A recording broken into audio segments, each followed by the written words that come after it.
or phone. And Jeff, by the way, looks like a bouncer. He's a really big, strong dude. So you'll enjoy having him around. Speaking of guys that look like bouncers that are really big, strong dudes, John Strickland joins us here to break down the Masters. Tiger Woods in at 1 over as he makes the turn. John, your thoughts on Tiger's swing today? He's missed some opportunities, but I think he's playing well enough. We'll see him on the weekend. Thanks we're glad to have you, John. You have a wonderful weekend, and we'll talk to you next week. I'm just kidding. All right, guys. No, man. What's up, dude? How you doing? Much. Just enjoying this beautiful Friday. A little windy. Basically, just been up since early this morning. Watched the end of the first round of the Masters, and just been working and watching the Masters literally all day. Man, I had such a proud dad moment this morning. I was so my kids. I had it on too because Tiger was going at 7:45.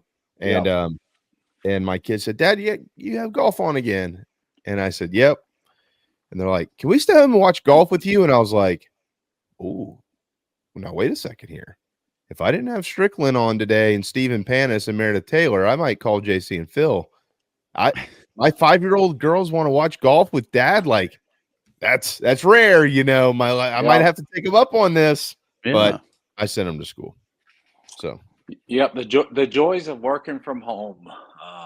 You can sit around and watch the Masters all day and work. I actually hate that I have a haircut appointment at 2, and I don't want to go because I want to sit here and watch it. But well, it's all right. Are you going to? If you're going to Sport Clips, you're in luck. Are you going to Sport Clips? Unfortunately, I'm not. I got the same girl. I've been cutting my hair for 14 years. Wow. Yeah. All right. So you don't go over get your hair cut with Shane in the facility? No, not in the Cox cut or whatever it's called. Yeah. What's it called? Carolina cuts? Something like that. Cox cut or Carolina cut, something like that. Where are you headed? Cox cuts? You're doing what now?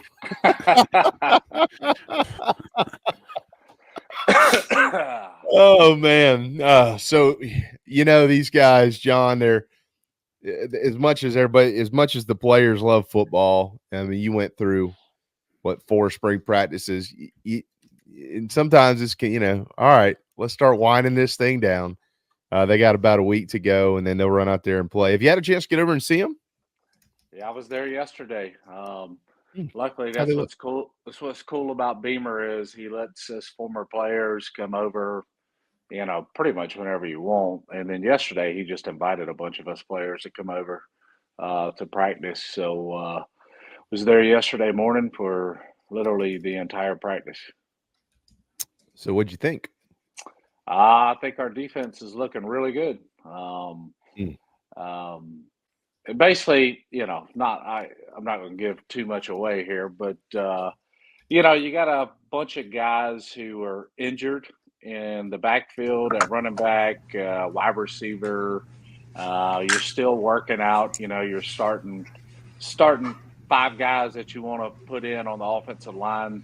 So you got some pieces missing. Then Harbor's running track. So.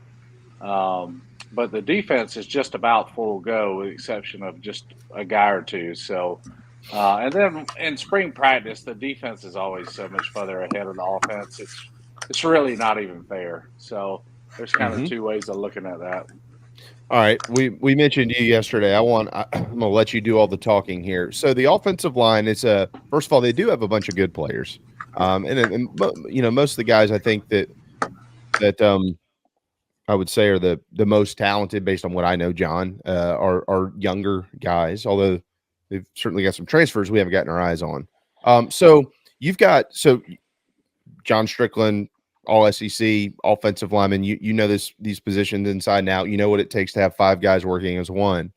So here you are. You bring in your freshman class that comes in at the start of the semester, and then you also bring in your transfer class that comes in, at the start of the semester, right? And then you're bringing guys back who have been banged up since last season. They're kind of been working their way back from injury. And then you've also got the rest of your returners who played a bunch last year, John. In addition to that, and I'm just teeing it up, then you take all the time you want. In addition to that, one of the things that we've learned that Coach Adkins and Coach Teasley are big on, and of course Sean Elliott is, I'm sure, having some influence on this in the room, is they do like guys to be cross-trained a little bit. And so we know that they'll move dudes around and try to figure out who the best five are. You might have this guy playing here one day, and the next day he's over here, and you got another guy. So walk us through all that with all of that information, all the guys coming together, but all learning different positions and trying to find the 5 best or the 10 best or whatever it is. And how long sometimes it can take that to come to, like, what is the purpose of spring practice to figure out the offensive line? I mean, spring practice gives you the opportunity to move guys in different positions to figure out that 5 or that 2 deep, you would say. So that's what the spring's all about, is figuring out where guys are at, where the improvement needs to be, who fits which position best. And that's what it all comes down to. And we got, guys that have played guard, center, tackle. I mean, they've played all over the place, even either from their high school careers or since they've been at South Carolina. I mean, Rashawn Lee's a perfect example. I mean, he's played some guard, he's played center, he's played right tackle last year for 2 games. So, but you just got guys that you're just trying to figure out what gels the best with a group. Really, typically, I mean, sometimes this doesn't happen. Sometimes you just got older guys that have been playing the same position and it fills in and it works out. But I think with this group, it's kind of uncertain on who's going to play which position. So you really won't even know that until probably 2 to 3 weeks into fall camp, right before the season starts. So it takes some time to completely figure it out. Obviously, the spring gives you a pretty good idea of who your, best 7 or 8 guys are.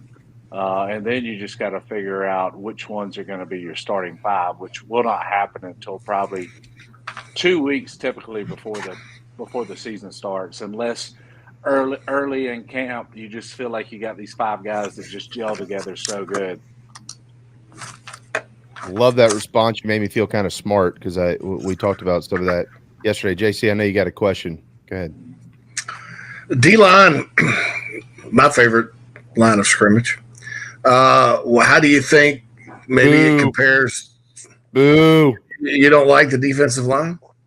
Well, John's here, so I don't want I'm pulling for the I like D-lineman. Yeah, yes, that's anyway. How do you think they kind of look depth-wise, eyeball test-wise? I did read something. High school coach that was there, they sent me a note today and said they look like basketball players at the edge. They're really tall and lean. They do. What are your thoughts about how this defensive line looks now compared to maybe last year? I think it's a better D-line than last year. That is for sure. You got a bunch of depth, and he's right. I don't know. Maybe he's out there at practice with me. I know there's a few high school head coaches out there at practice with me yesterday.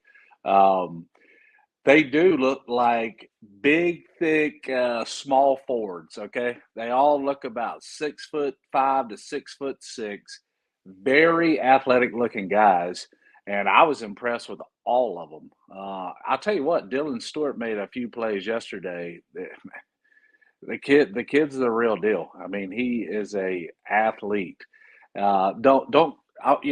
Everybody just remember he's a true freshman. Clowney did some special things when he was a true freshman, but not a lot. Wasn't a starter. But coming years, man, I think Dylan Stewart has a chance to just be a outstanding player. But I saw him make a couple plays yesterday where you could just tell he's a dude. But overall, our defensive line and our depth, I think that is a strong point of this football team going into this coming season. And I'll be honest with you, Bam Martin Scott, I mean, he's everything I'm hearing from him. I mean, he's just having a heck of a spring. And then I really like our back end too. I mean, you got some experienced guys coming back. You probably have one corner position that's kind of a toss-up between a couple of guys. But, man, I'm very excited about how this defense is looking. And just watching them yesterday, I mean, they looked the part. and they played the part in practice. Yeah, You got a road game week 2 in Lexington. You got to take your defense on the road, right? 100%. New quarterback, new coordinator up there. Stoops his fingers on the offense. They're going to try to run it. You're not getting any surprises. And then LSU comes in with a new quarterback who is experienced but is new and missing almost all their top playmakers from last year. So being good on defense is probably a pretty positive thing. What do you think? Yeah. Sorry, Jamie. Yeah, no, Well, you're spot. no, Well, JC spot on with that because Yep. I think that's important for this team this upcoming year because you have so many young players on offense. Okay, Right. besides the running back position, once everybody's healthy, that's kind of going to be your old group of the offense. But at receiver, you're going to be young. You're still going to have really young guys on the offensive line. You got a redshirt freshman at quarterback, possibly. Depending on who gets the nod. But yeah, I mean, the defense is if the defense can perform like they're looking right now, and what I'm expecting just from what I've heard and what I've seen in person, you're going to need this defense to be the strong focal point of this team to help the offense, these younger guys, get going in these games, especially on the road. So, JC, you nailed it. And I'm glad you mentioned that, JC, because I was going to mention the first game, but they tie in though. Like you're not open. This isn't the year that they're opening in Atlanta or opening in Charlotte with North Carolina. They got Old Dominion coming to town, and I know as fans we get so excited, right, John? You want to run out there and punch that first, SEC program or ACC or whoever it is in the mouth. But for this team that's trying to rebound from a 5-7 record, giving them 4 quarters against an opponent that they should soundly beat, and where a mistake or two won't get them beat is probably what's best. Yeah, I agree. It's always nice to have and you take every opponent serious. Let's be honest. I mean, we've had some close games against smaller schools in the past, and every school has. Okay, and sometimes you get beat, but that is the kind of game for a nice tune-up home game to get ready to go on the road to a place like Kentucky.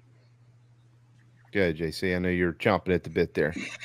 All right, yeah. Well, I will say for first and foremost, the Old Dominion's got athletes. They've beaten Virginia Tech a couple times the last couple of years. So they don't necessarily. They're not a team that should, put the fear of God in you. They're not really a special prep like Georgia State was a couple of years ago with that run game. But they are a place that a lot of those players in 7-5-7 stay at home and play for ODU, and that's a great place for high school football. I wasn't surprised to see them. I think they put them on the schedule when Beamer actually got here, so I wasn't surprised to see that happen. But anyway, Lanorris Sellers, because you just said if he's the guy, kind of explain that comment a little bit and your thoughts on Sellers after watching him practice without causing the fan base to overreact either way. Well, you always say if he's the guy because you have two or three other guys that are competing for that job as well. Yeah. I thought Lanorris looked, he made one run yesterday in practice, man, and his athleticism and speed is just it's going to be a problem for some teams. I can just tell you that. I saw him make some nice throws. He still made, maybe not, the greatest throws, but like I said, our defense, I'm telling you, our defense had guys on lockdown. I mean, they really looked really good. And I hope this is what we see coming. But I think Sellers is more than likely going to be the guy just from what I saw at practice, put it that way. And I think with his legs is where he's going to really, really, really cause some problems for defenses this upcoming season, which excites me. I think in college, I mean, it's worked in the NFL too. If you look at the guys in the NFL who are some of the top quarterbacks, they can run and throw the ball. And I think in college, it really presents a problem for teams that have to face a quarterback who can also throw that run game in there. And that's what I saw some flashes from him yesterday. I mean, I think they had a couple design runs, for him. and he actually popped a big one yesterday. I mean, he's got wheels. What would your takeaway be then of the run back group is hard to gauge right now, obviously with Rocket not playing, Juju, the whole 9 yards, but watching Jawarn Howell and a guy I really like, Oscar Attaway, but what would be your thoughts back there with what those guys are doing? Yeah, they did some good things. I thought they did some really good things. Caught a few passes out in the backfield that looked good. They ran the ball hard. But I'm really excited to see Rocket back healthy. And, with a player like Juju, man, you could throw him in the backfield and then, motion him out of the backfield out to like a slot and leave Lanorris back there. I mean, there's just so many wrinkles you could do with the way how athletic Lanorris is. Mm-hmm. So, just not seeing the running backs all at full strength is, you kind of have to take that with a grain of salt. John Strickland joining us. It's 1:25 here on this Friday, April the 12th. It is Masters Friday. Tiger Woods is in front of the cut line. And, of course, it continues to be a few shots off the lead. There you go. Tiger's dropped a par in. Max Homa is leading the tournament. He is in this group with Woods, who just turned to the back 9, round 2. Homa at 7 under. Bryson DeChambeau, Scotty Scheffler, both at 6 under. DeChambeau 1 over through 4 today. Scheffler set to tee off in about 25 minutes at Augusta National Golf Club. John, one of the positions that is probably the most scrutinized position. You can make the argument has been the wide receiver position, and in that argument, things are discussed like height. Nick Harbor clearly is off the track, but they did bring in a bunch of transfers. Actually, they all kind of look the same. Well, first of all, what are your thoughts on that? And as far as what a wide receiver room should kind of look like, and what do they look like? Well, typically when you think of a wide receiver room, you got your guys who are 6'1" to 6'3". Very rarely do you got a 6'4" guy. I mean, that's just, let's be honest, that's rare. I mean, you look at the NFL, there's not a whole lot of them. Okay. But you got a lot of, you got your guys that are 6 foot to 6'3", and then you got your guys who are 5'7" to 5'10". It's kind of, so you have your outside guys, and then you have your slot guys, which are the smaller guys. Right now, most of those guys are under that 5'11". How are they playing? They're fast. They're quick. I can tell you that. They can get off the ball really quick. I'm not going to sit here and tell you I focused on the wide receivers all day yesterday. I was more looking at line play and O-line and D-line play and quarterback play. But, for the most part, I thought they looked pretty good. But like I said, there's some guys that weren't practicing that are in that wide receiver room. And then, of course, you got Nick, who's running track right now. So, you don't have a full covered in view of what the wide receiver room will look like come this fall. What did you see from Sean Elliott? He's so happy to be home. Oh yeah. What has his impact been at practice that you've seen? Well, he was boisterous out there. I can tell you that. He was coaching up his tight ends and coaching up some of the offensive linemen too. I'll just be honest with you. Yeah. I saw him, getting after one of the guards on one play.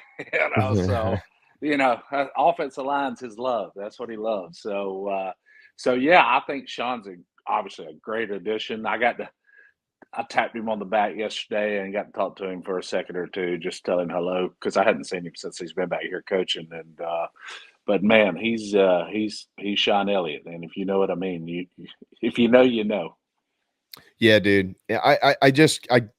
I'd be interested. I would love to be in the office sometime when guys like him. I mean, he is a head coach. I mean, the guy's been a head coach for 6 years, I guess. He was over at Georgia State.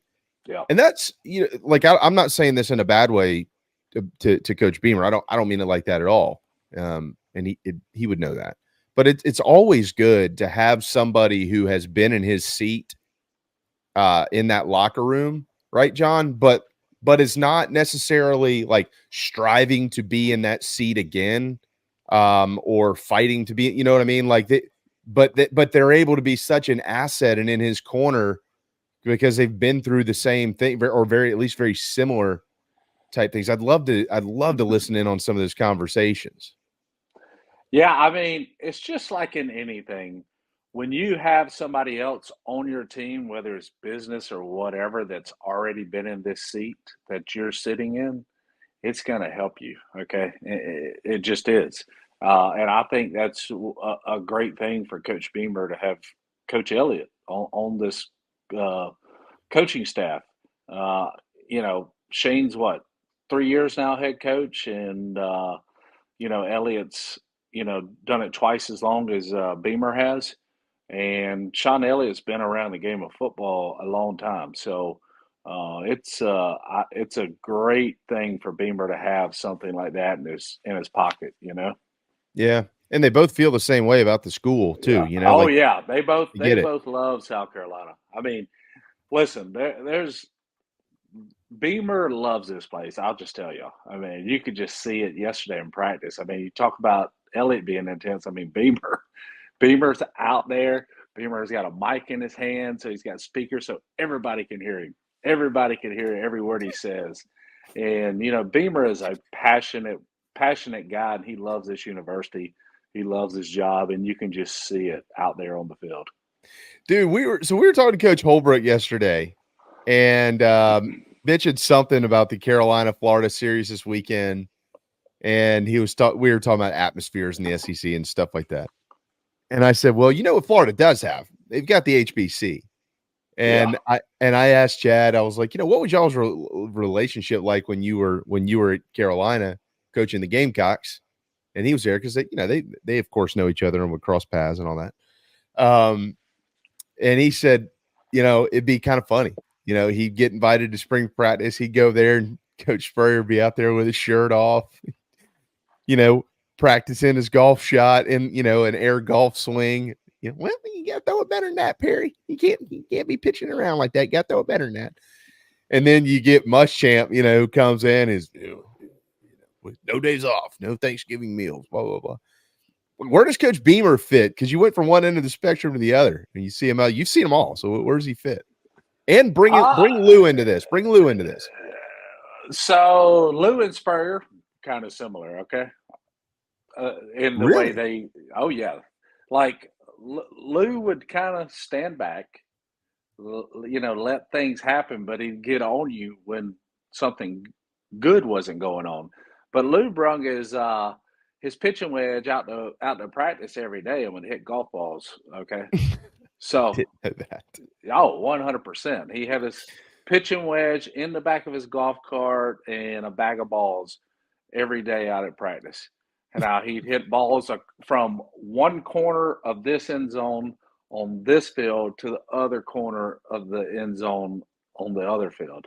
It's so proving grounds, like you're talking about, like from Bluff Road, Bluff Road diagonal. Okay, yeah, and you know the camera tower that was in the middle, right? Yeah, he just right over the top into the other end zone. You know, about 120-yard shot, 150-yard shot. So maybe it wasn't his pitching wedge. It was an 8-iron, 9er pitching. It was one of those, but that's what Lou used to do. And Lou, he would stand back and let Skip run the offensive practice, and then whether, you know, Charlie Strong, I mean, whoever was the defensive coordinator, because I had three different ones. So whoever was defense coordinator, they run it, and Lou would step in. And then Lou would like to get involved really on the special team stuff too. But, you know, Lou, but when Lou talked and got pissed off, you'd know. Okay. Were you there the day? Sorry, go ahead. Go, give it to me. Were you there the day Matthew Thomas got thrown out of practice and Lou called the offensive play from Notre Dame and Skip had to settle him down, and Lou just got in a golf cart and ran off and stopped halfway back to the stadium and picked Matthew up, and they rode back together. Yeah. I was told it's like Lou accidentally called it green or something. That was they hadn't put that play in at South Carolina yet. And Skip had to settle him down. It's like, Coach, we haven't put it in yet, but if you want to, we'll put it in right now. And he because he's slamming his head. I just can't believe this good powder shit. And it embarrassed him. Apparently, he just walked off, got in a golf cart. And Matthew Thomas had already got a head start because he had been kicked out of practice. And they said he just pulled over and stuff. Come on and get in a golf cart, Matthew. Let's have a talk. And then they went on up there. Oh, yeah. So I heard you did not want to cross Lou Holtz. I mean, that's no, you didn't. You wanted to be on Lou's good side, which I managed to do. The cool thing about it is that come halfway through my junior year and through my senior year, obviously he picked me to go to SEC Media Days, right. And he used to call me every Wednesday because I'd be down in the weight room working out right around 1:30, 2 o'clock every Wednesday. And Coach Moore, who's our strength coach, he's with the Texans now, but Coach Moore would be like, "Hey, Strick, Coach Holtz is on the phone for you," calling from his office down there to the weight room, and just asked me what I thought of the game plan so far this week when we were playing. So that's the kind of relationship we wind up having. So it's good. But, don't cross Lou. And then Muschamp, Muschamp's super intense guy. So Beamer's super intense, but not like not where Muschamp is. So really, in my opinion, Beamer fits kind of right down the middle of both of those, Spurrier, Holtz, and Muschamp. So Beamer's super intense, but he's also, he's a player's coach and he wants you to succeed. That's where I would put Beamer. He's right down the middle. But Beamer's passion for this team and this university, he probably works more than any head coach I've known that's been here since I've been a part of this program.